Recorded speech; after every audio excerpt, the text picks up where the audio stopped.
Hello, everyone. Welcome to our very first episode of our brand new podcast titled The Difference is Life. We are coming to you from the pregnancy centers. We are super excited to be here. First episode.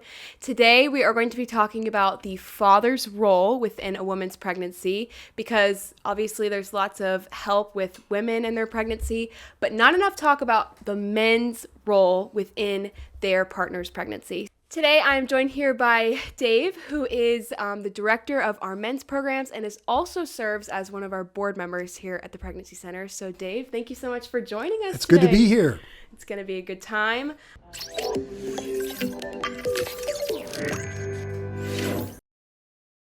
We often, again, hear talk about how important it is to help women throughout their pregnancy, but Dave is here to help enlighten us on how important it is to also help men throughout their partner's pregnancy.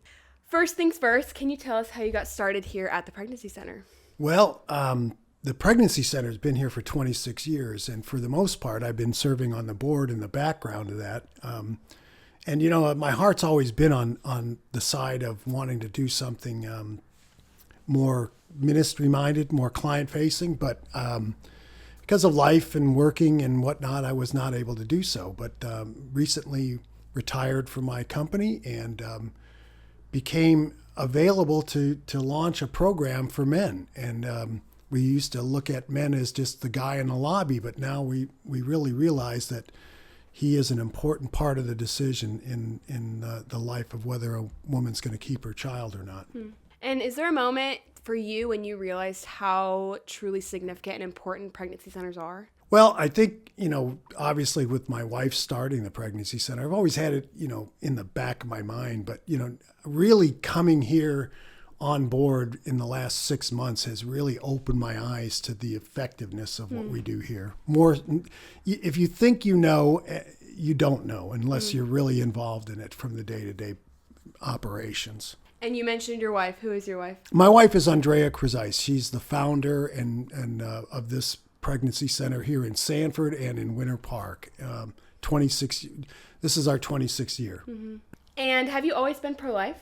As far as, you know, for the last 26 years, most definitely. I think like most of us, until you become aware of the issues, you just, you're sort of, you can say that you, as a Christ follower, that you're pro-life, but what does that really mean? You know, but certainly the pregnancy center for the last 26 years has opened my eyes to the bigger issue of why we should stand for the life of the unborn. What led you to start men's ministry here? Well, once again, I wanted to do something more tangible, but obviously I'm not going to be counseling women. And so for a long time, we've wanted to do something with men here. And I have dabbled a little bit of it on Thursday nights from here years ago. But it became apparent that that's really what God wanted me to do. And it's been terrific. I can't tell you. It's been an amazing experience.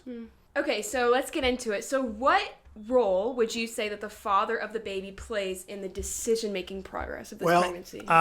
You know, he's probably the single greatest influencer on whether a mother is going to keep her child. If the man is on board, if the man wants to keep that baby, it's almost a given that child will be brought to term. But if he's not, then there's a lot of negativity there. There's a whole lot of pull to abort that child. And most often, I've heard you say this before, most often what do the men say to you when you ask how they feel about the baby? More often than not, they want to keep that child, but they have the same issues that the women do. They're scared. They don't know if they have the money. They don't, you know, there's all the same dynamics that apply that I've been told the women say. The men are saying too. They're scared. They don't know. This is the first time. They've never been a father before. A lot of times they're young. And so they just don't know. And so we're here to help them. Yeah. And often do they say to you, whatever she decides, that's fine? Oh, yeah, definitely. They often go on board and say, hey, I'll do whatever she wants to do. And, you know, at first I used to think, well, that's very commendable. But I'm realizing now that what he's really saying is, I don't want to make a decision. I'm going to let her make the decision. So if things go one way or the other, I'm basically washing my hands from it. And I think that's, so we encourage them to have a decision, to make a stand, hey, look, if you want to keep this child, you need to verbalize that to your spouse, your wife, your significant other, or whoever that relationship might be. But she needs to know exactly where you stand. And you said that you've been here about 6 months. How many fathers have come into our center, or have you spoken to in just these past 6 months? Well, that's an interesting question, because we when you look at the numbers, it's hard to get an exact figure on it, because men don't make appointments typically. They come alongside of the lady, and so I can tell you on average we've been seeing in the first few months we saw anywhere from 5 to 10 a week in both centers, and now that number could easily be double that. I mean, and not necessarily new clients, but we're seeing we've recorded appointments, which means that we've interacted with and talked and sent lessons to. This month we were up to over 30. So so it's really moving in the right direction. We went from 1 on the first month I started to now over 30. Yeah, so, that's amazing. Yeah, it's going really well. And so it started just you, and so do you have any help now? Well, I've got 6 men, one of which is able to kind of do a full kind of counseling thing, and another guy that's almost there, and 4 other guys are in the process of shadowing, and they could probably handle some things, but not everything. So we're getting there. Yeah. And that's one of our biggest needs is to find men that are willing to, take a segment out of a day and spend time here. Yeah, that's awesome. So I have a few statistics from the web, just because we talk about the importance of a father in children's lives. So I found these statistics that just blew my mind. It says that children with involved fathers are less likely to drop out of school, act out in school, and engage in risky behaviors during adolescence.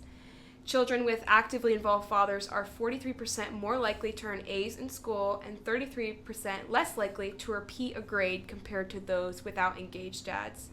And father engagement reduces the frequency of behavioral problems in boys and decreases delinquency and economic disadvantage in low-income families.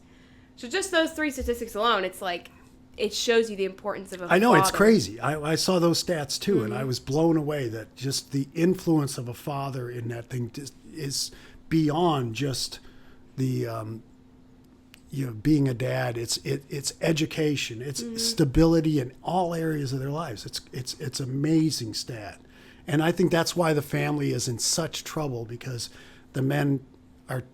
a lot of men are absent in the lives of their kids these days. And so you're here to help coach them. And yeah, we get a lot of guys that come in, and one of the first things they say to me is, my dad wasn't there. I mean, I grew up as a single. My mom raised me, and I don't want to replicate that. And so, yeah, it's really encouraging to be able to help them walk into and break that chain and create a family unit that God really honors. Can you think of a story, or maybe a common story, that has had an impact on you since you've been here? There's just so many. I think the fundamental thing for me is that that there's a genuine goodness of the guys that I've spoken to, that there's a real desire for them to be a good father, and no matter what they look like, and most of them look a lot different than me. I mean, I'm an older guy. Many of our clients are significantly younger than I am, and at first I thought, will they be able to relate to me? I felt like I could relate to them, but I found that they just really are open to the idea of wanting help and learning and how to become a good father. And I think we can really make a difference in the lives of the people we see. Yeah. So if a man is listening today and just found out that his partner is pregnant, what advice would you give him?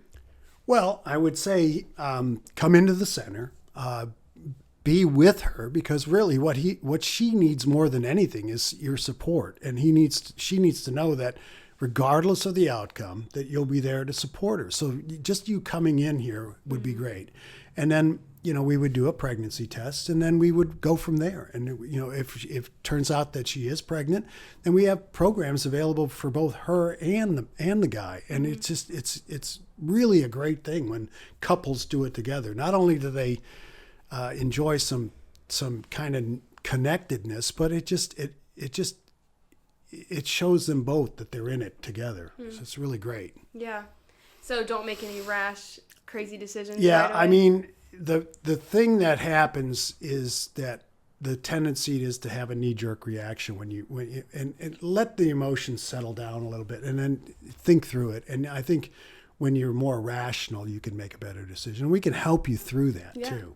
And if there are any churches or communities that want to support our center or support men, what can they do? Well, the first thing to do is be a church that is welcoming. That men, look, our clients look just like everybody in this community. They're my wife would tell you, they're the checkout girl at Publix. They're they're the kids in your youth group. So you need to be a church that would be not alarmed if one of those were a member of your church. And secondly, if someone came into this pregnancy center, we'd love to have partner churches where we could say, hey, you go to this church, they'll embrace you, they'll help you, because we're not the church. We need churches that will disciple and help these families grow. So yeah, churches play a huge role in our center itself because most of our donations, most of our partners are churches. Yes, and absolutely. help fund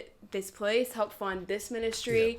They help fund all of our donations. So we are so thankful to every single church that chooses to partner with us, chooses to donate, and even any of you who choose to donate. We get Amazon boxes often full of diapers and wipes, and all of those things help not only the women but help the men. Yeah, we have a wish list for both men and women gifts that on Amazon. So if you're inclined to look there, you can find it. Yeah. If you or someone you know needs support, we want you to know that our doors are always open. You can find us at thepregnancycenters.com. You can make an appointment there. You can call us there. You can donate there. And if you believe in this mission, please consider donating. You can volunteer. You can partner with us. You can donate items. You can donate money, whatever you feel led to do. But please contact us by visiting our website.